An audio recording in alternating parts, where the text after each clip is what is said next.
Good morning on a very slightly cold Sunday here at Hatton Cross Station, and yeah, we're just about to make a day trip over to Amsterdam today. So yeah, let's go and see what it's like. As you can see, there is a flight just coming in.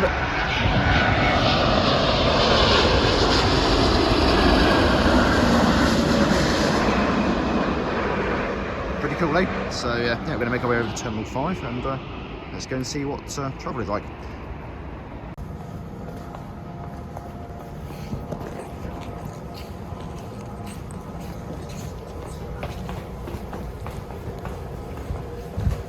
We're just walking down into Hatton Cross Station here onto the platform, and as you see, we're now looking at the eastern platform, which has Cockfosters written on the sign, so that's not the way we're going today, but it always always brings a bit of humour to the locals when they see that. Interestingly. But the train we want to get is actually on the other side of the platform. Now, it's not this particular train here, but the next one that will come in 2 minutes. That takes us towards the Heathrow terminals. Yeah, we're just waiting to board that now, and we'll be on our way.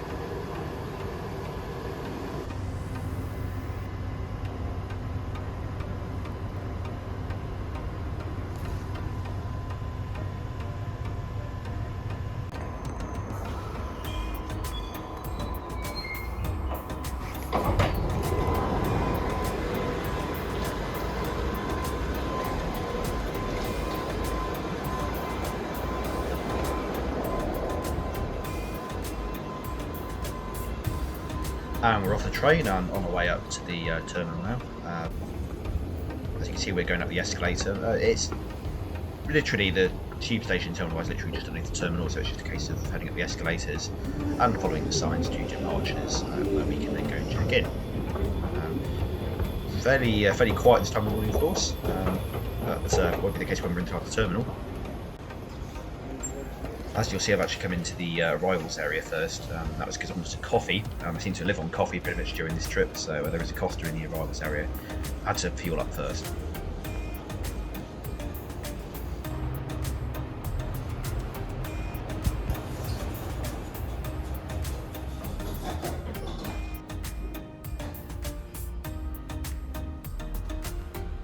Lift to level 5, and we're just making our way into the departures area now. I always love the feeling of walking through here, I have to say. No luggage check-in, so it's just a case of going straight through security. I'd done the online check-in and submitted the documents beforehand, so straight through security we went, and off to the club lounge. So just on my way there, I've noticed it's definitely a lot busier than it has been previously earlier this year, so it's definitely coming to life more as an airport, which is very nice to see, and that will only continue to grow. So I really hope we're on that sustained recovery now, as more and more countries open up their borders. Yeah, it was good to have that Heathrow vibe back again.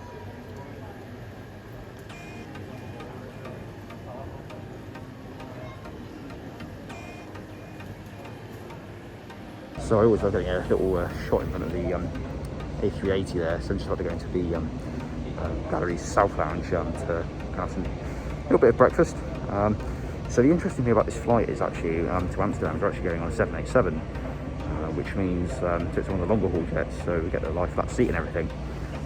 So that'll be interesting. And I've just had a look at the departure boards, and we are actually going to the B gates, so we will have to head over to 5B at some point, but luckily there's no bus gate involved, which is great. So we'll be heading over there probably about an hour or so, but yeah, for now we're going to have a cup of tea and a quick bit of fruit or something.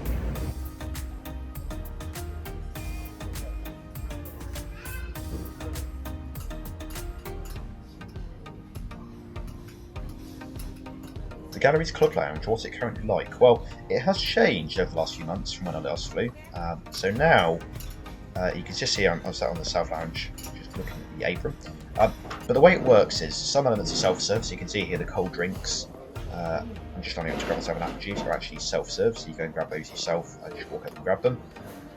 There is no table service for these anymore.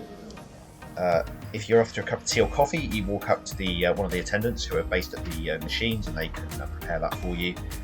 And then if you're after food, well, it depends what you're getting. Some options for food, some of the hot foods and even some of the colder foods, you order via the web app. You scan the QR code with your phone camera, and then you can go on there and place an order. So you can see I'm ordering myself a fruit salad and a bit of cereal.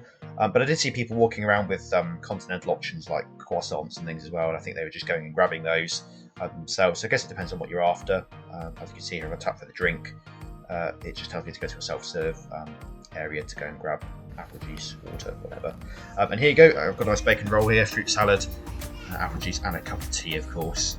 You can't not have a cup of tea. So yeah, very good experience. That's pretty much it. And now we're going to make our way to the gate, as you can see. I'm just watching the departure board here, and we need to make our way to gate B42.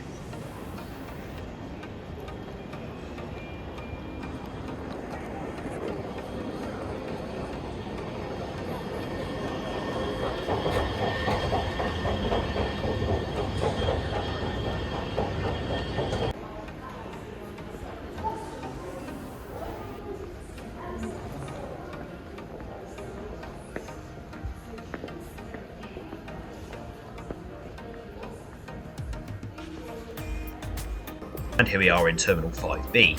It's been a good 2 years since I've been in here. The last time I was in here was when I flew to New York. Yeah, we're just finding the gate here. I'm a little bit lost, but we're now making our way over to gate B42 to board the flight.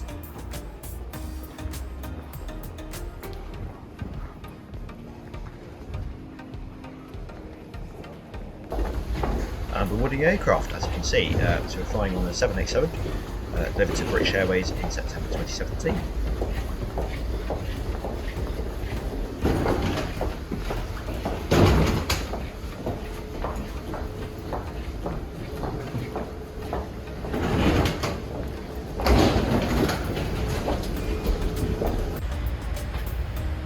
And there we are, pushing back from the gate. This took a bit of a while actually. I think we were sat around for about 20 minutes, half an hour before we actually pushed back. Must have been loading some freight or something on board the aircraft. But yeah, we're pushing back from Terminal 5 now, and we're on our way to Amsterdam.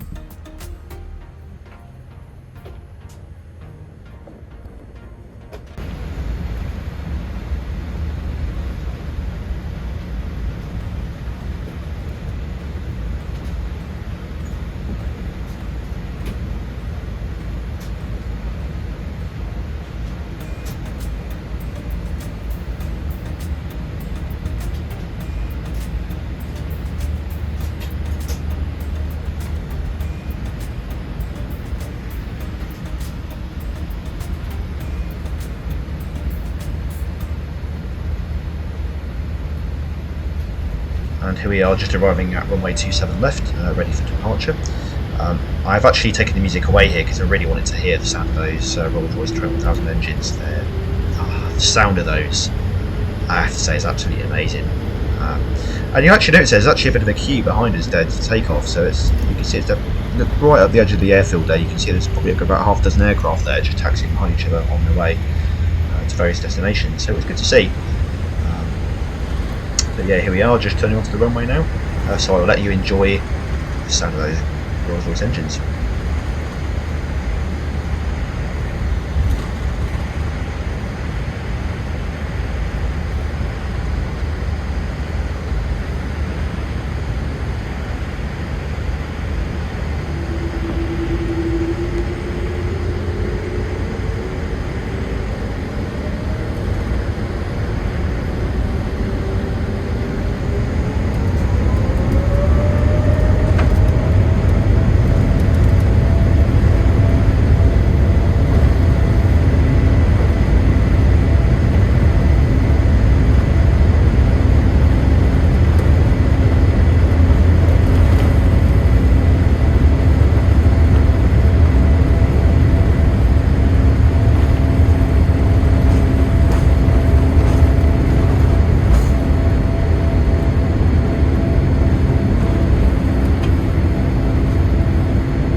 One of the benefits of having the 787 on this route is that you do get the Club World seats. So one of the things I decided to test here is whether the entertainment system would work. Because I personally wouldn't actually think BA would license the entertainment on such a short hop, but as you can see, it does actually work. So if you do fancy catching up on any of the movie selection there, then that is certainly something you can do. Just make sure you have some headphones with you, because that is something that is not provided on these short haul flights.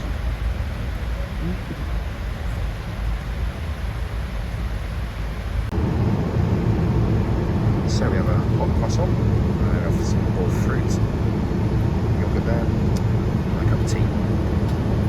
That's our breakfast though. Okay, it's not the fanciest breakfast in the world, but as it's only a short flight, it does need to be something the crew can serve and put away quite quickly. But it was good to set you up until lunchtime, because it was quite a few hours until I was going to have my lunch. So yeah, it set me up pretty nicely, and it was delicious, I have to say, well served and well presented. It's nice to see that they have gone back to the old style of catering rather than the plastic boxes they were using originally. Yeah, and we're just settling into the flight now, and well on the way to Amsterdam. The only thing I will say is the table on these seats are quite flimsy. As you can see, it's quite shaky there. So yeah, just be careful with your tea.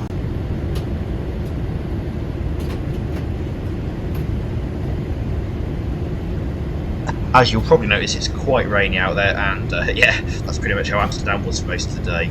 So pretty rainy approaching, very cloudy as well, but as you can see, as we keep descend, it does gradually start to get a little bit better, and we do start to see some more of Amsterdam as we approach Schiphol Airport. Yeah, it was a very short hop.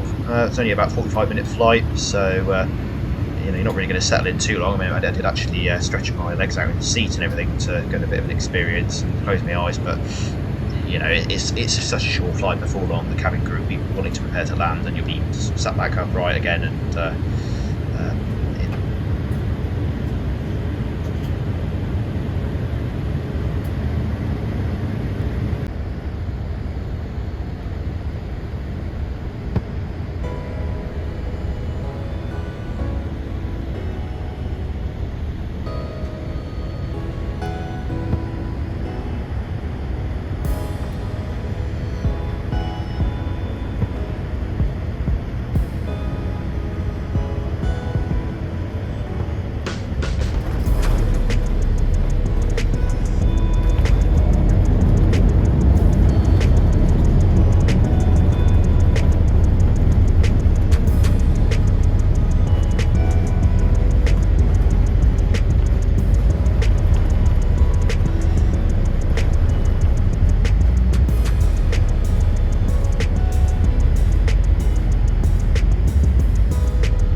behalf of all of us at British Airways and the One World Lines, we'd like to welcome you around as we keep in Amsterdam. For those of you who do wish you an enjoyable stay, we are travelling on purpose and one of you do wish you to stay for the journey. On behalf of myself, the captain, and the entire team, it's been our pleasure to be around you today. And we do of course look forward to seeing you back on board for the show as well in the very near future. The one thing you do see a lot of here is KLM being their home hub, so it was quite fun to see. It was something different, but yeah, plenty of KLM, and I see Delta had quite a big presence there as well. Interestingly, but say probably more so than the other American carriers. It's to see an American and United aircraft there, but plenty of Delta more than anything else there. But yeah, not as big as KLM though. KLM were the winners here.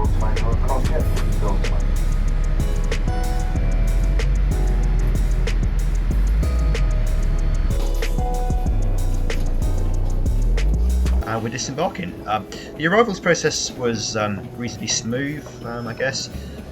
Bit of a queue at immigration though, and I think that's just one of the things we have to live with as part of Brexit now, I guess, that we don't get to use the EU lanes anymore. But once I eventually got to speak to an immigration officer, it was literally 2 minutes, asked me a couple of questions, what I was doing there, asked for proof of vaccination, and then stamped me in and I was away. So yeah, fairly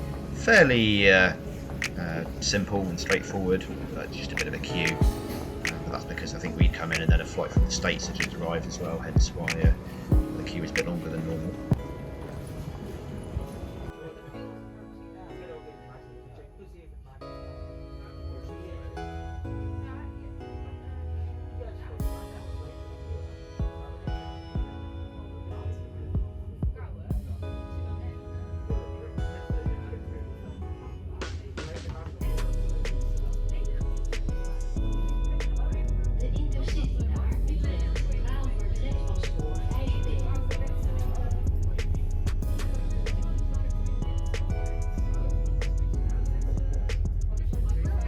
The train ride from Amsterdam Schiphol to Amsterdam Central takes about sort of 17 to 18 minutes. So it's pretty quick and cost me about €9 for a return fare.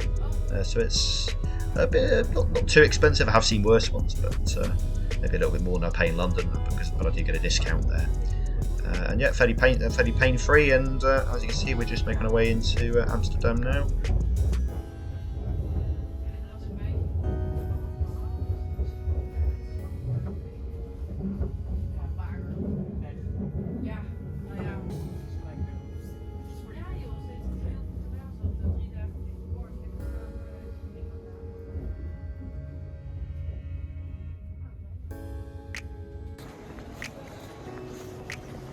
I have to say, Central Station, this just looks like a giant shopping mall, but it's really nice inside actually, the station, I have to say. It's pretty...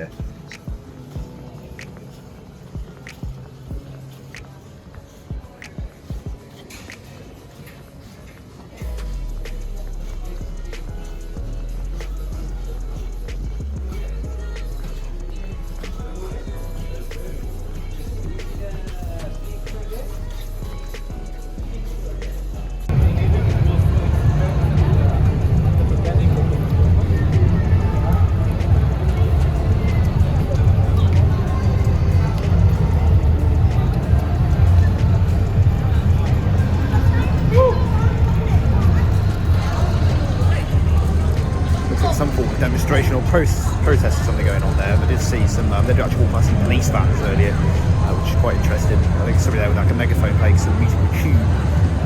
Yeah, it's quite funny that they're all out on a rainy Sunday having a protest or whatever. And, it's always interesting to see.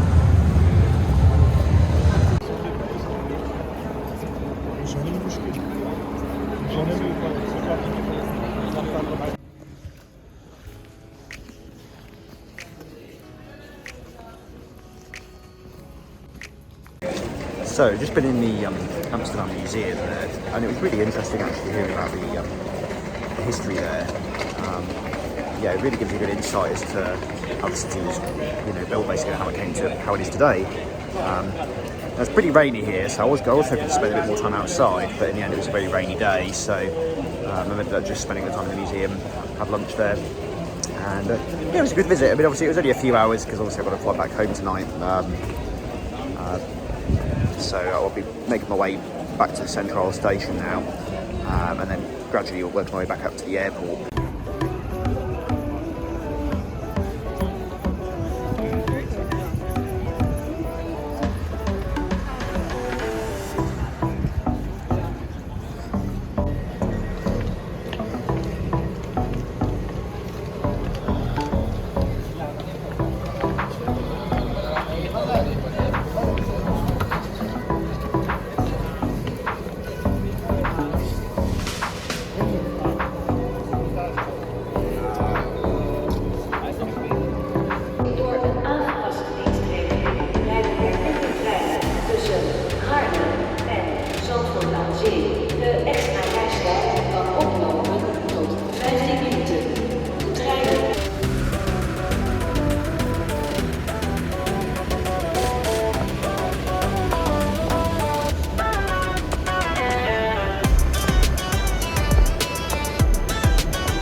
Right, so we're here now. Yeah, it's a bit of an interesting experience going through Schiphol.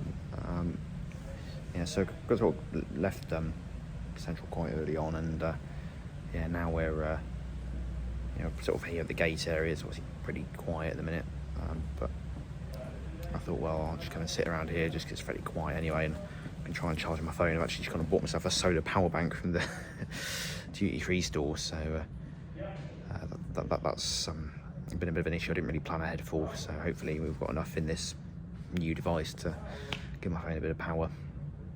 But yeah, I'm not going to film too much of the flight back because it's just an A319. There's nothing really special about it. I mean, the Dreamliner this morning was the main event really, but yeah, it's I mean, security was an interesting experience because that was quite. There seems to be a lot more lapsadaisy with it here than they are in London. Like, I was able to take my bottle of lemonade and everything through security, which is something you would never normally have. In London, you have the 100ml limit, and yeah, then I went for the body scanner, and then I had to have frisk search as well. So that was interesting. I haven't had one of those for years, so very intense, and security stuff sticking his hands in all my groin area and everything, which is always pleasant, isn't it?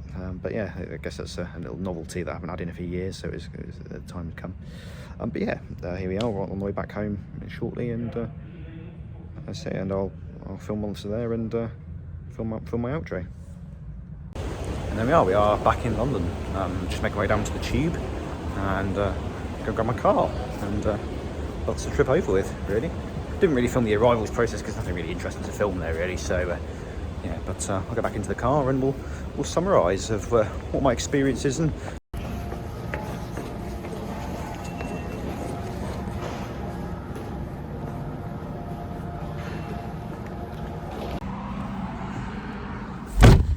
And as you can see, I'm now back at my car. So yeah, it was a fairly smooth flight back into London. Obviously, it was on A319, which is what would normally serve the short-haul Europe route, so nothing really special there.